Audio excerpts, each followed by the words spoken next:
আজকে আমি অনেক দিন আগের একটা ভিডিও শেয়ার করতে আসলাম। আর এই ভিডিওটা ছিল কি উপলক্ষে সেটা আপনারা কিছুক্ষণ দেখলেই বুঝতে পারবেন। সো হ্যালো এভরিওয়ান, সবাই কেমন আছেন? কে কোথা থেকে দেখছেন? আমি অনেক ভালো আছি। আর ভালো আছি জন্যই অনেকদিন আগের একটা ভিডিও এডিট করতে বসে পড়লাম। তো যাই হোক, এটা ছিল শীতের একটা সকাল। আর শীতের সকালের আমেজটাই অন্যরকম।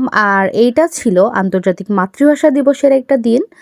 আর যেদিন আমি বরাবরই স্কুল লাইফে বা কলেজ লাইফে এই দিনটা সকাল সকাল শহীদ মিনারে যাইতাম। ইভেন আমার ভাই বোনদেরকেও বলতাম, ওরাও আমার সাথে যাইতো।